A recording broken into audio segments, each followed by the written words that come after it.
khitan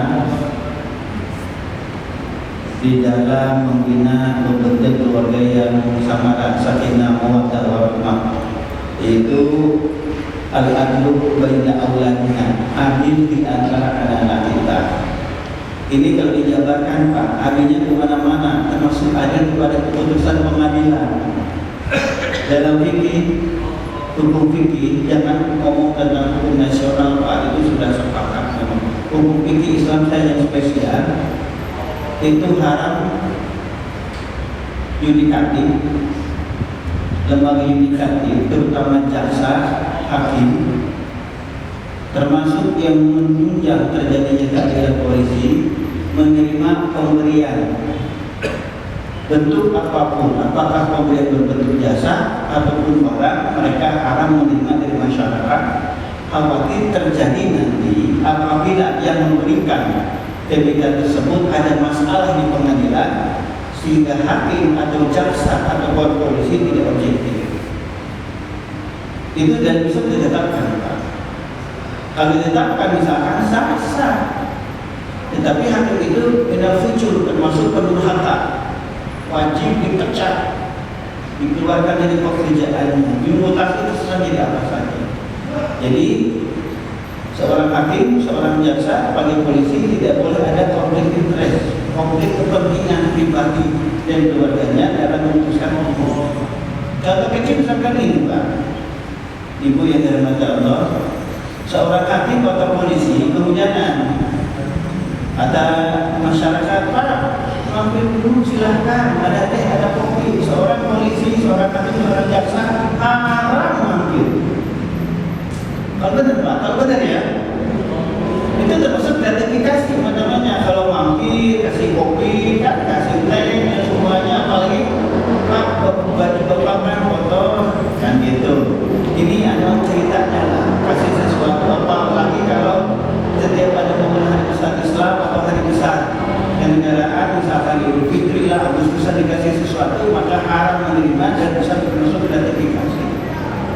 Makanya tentang Ramadan yang Pak, kami tahu menurut etika, akhlak keimanan seseorang tak boleh. Itu sudah dibahas oleh berbagai macam ahli, dan cuman ini kan yang betul-betul tentang adil.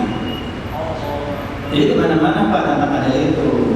Jadi kekacauan di negara tertentu itu apabila sudah tidak ada keadilan di dalam satu lingkungan, apalagi di masyarakat. Di rumah saja kalau nggak adil akan terjadi masalah. Kita bacakan dulu nasnya seperti biasa. Babu karohati tafdilil walad, babu karohati tafdilil walid ba'da auladihi, bab makruh, sebagai ulama mengatakan haram. Walad walid, ada walid kalau walid itu telah menjadi kasih itu orang tua, kalau walad telah menjadi fakta berarti anak. Jadi makruh orang tua melebihkan pemberian kepada sebagian anak-anaknya ala waqtin, tidak kepada yang lain, bil hibati dalam pemberian. Bab ini membahas tentang makruh. Bahkan Imam Syafi'i menyatakan haram orang tua membedakan pemberian kepada anak-anaknya. Maka kita bahas nanti tentang adil di mana. Nanti kita bahas menurut perspektif para ulama. Yang hadisnya satu Pak, tapi dikatakan banyak.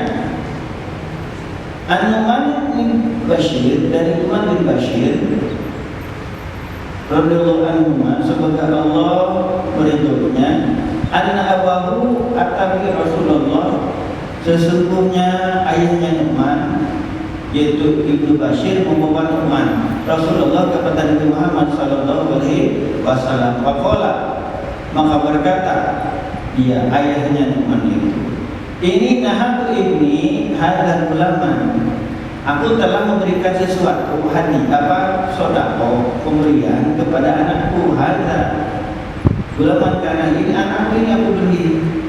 Faqala Rasulullah bertanya, aku la waladika nahatu misla hadzal, apakah kamu beri pemberian ini kan gitu ke semua anakmu? Faqala, maka orang tua tersebut jawablah tidak. Maka Rasulullah bersabda, fa'arji'hu, maka tarik kembali pemberian tersebut. Wa fi riwayatin, dari riwayat yang lain, faqala Rasulullah Muhammad sallallahu alaihi wasallam, afa'al hadza bi waladika kullihi, apa kamu memberikan ini kepada anakmu semuanya? Lah, berkata Bashir itu, tidak ya Rasul. Kalau Rasul bersabda, ittaqullaha, ini garis bawahi hadis ini, ittaqullaha, harus bertakwa kepada Allah, wa adilu, dan kamu harus adil fi auladikum, di antara anak-anak kamu. Faraja abi, maka bapakku pulang, kata Nu'man. Farada tilka sedekah, maka mengambil lagi Bashir kepada, kemudian diberikan kepada Nu'man. Faqala, wa fi riwayatin, dan riwayat yang lain, faqala Rasulullah sallallahu, ya Bashir, ala kawadun sewahanda. Rasul bertanya pada riwayat yang lain, Bashir, apakah kamu punya anak yang lain selain yang ini, yaitu Nu'man?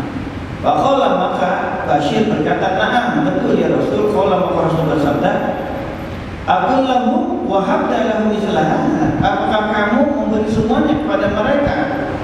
Qala, maka Bashir menjawab, la, tidak. Qala, maka Rasul bersabda, wala tushhidni idzan, kalau itu kamu jangan menjadikan aku menjadi saksi atas pemberianmu. Fa inni la asyhadu ala jawri, dan aku, maka sesungguhnya aku tidak akan bersaksi atas perbuatan dosa. Wa fi riwayatin yang lain, la tushhidni ala jawri, jangan kamu jadikan aku sebagai saksi dalam perbuatan dosa. Wa fi riwayatin, dan riwayat yang lain, asyid ala hadzal ghairi, jadikanlah saksi atas urusan ini selain aku. Sumakal, kemudian Rasul bersabda, garis bawah yang ketiga yang selanjutnya. Yang pertama di garis bawah, ittaqullaha wa adilu, kamu bertakwa kepada Allah dan kamu harus berbuat adil fi auladikum, di antara anak-anak kamu. Di garis bawahi pada hadis yang ini adalah, ayasurruka ayyakunu ilaika fil birri sawa, apakah kamu akan bahagia, bahasa seperti itu, apabila anak-anakmu sama menyayangi kepada kamu? Apakah kamu akan senang apabila semua anak-anakmu itu sama-sama membahagiakanmu, berbakti kepadamu? Oh, maka berkatalah dia, bala, tentu ya Rasulullah. Maka maka Rasul bersabda, fala izan, maka kalau kamu ingin anak-anakmu semua berbakti kepadamu, sama-sama berbakti, sama-sama taat, maka izan, fala izan, jangan berbuat seperti itu, pilih kasih. Muttafaqun alaih, hadis riwayat Imam Bukhari Muslim. Alhamdulillah, jamaah yang dirahmati Allah, sebetulnya ini redaksinya isinya sama, tapi berbagai jalur kan, berbagai jalur, berbagai sana. Karena di antara yang menyebabkan satu kualitas hadis naik derajatnya, itu banyak jalan yang menyokongnya.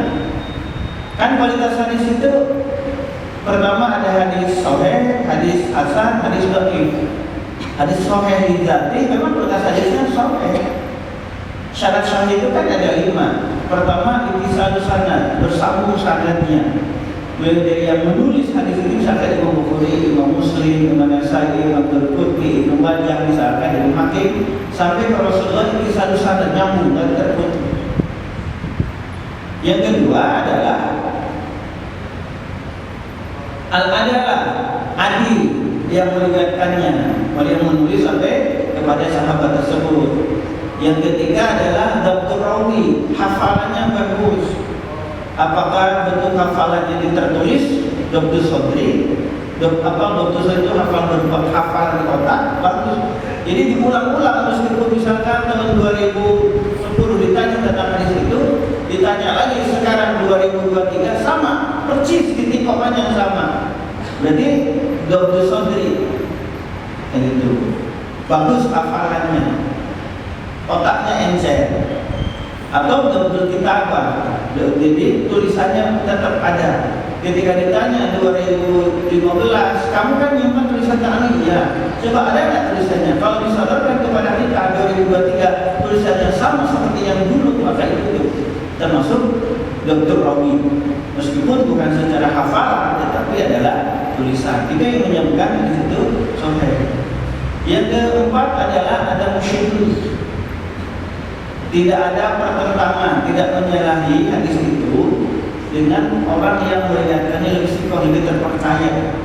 Misalkan jalur Imam Bukhari itu ada jalur Imam Hakim misalkan bertentangan, ada sanad yang diriwayatkan oleh orang-orang yang ditulis oleh Imam Bukhari, maka yang jalur Imam Hakim itu dikatakan itu syadz, berkurang nilainya. Intinya gini, kamu menurut kebiasaan kita sehari-hari, jangan melebihi pendapat pakar gitu aja. Kalau seseorang berbeda pendapat dengan pakar, maka orang tersebut tidak akan dinilai. Itu seperti itu. Yang terakhir ada mudilah. Ada mudilah itu tidak ada cacat yang akan menyebabkan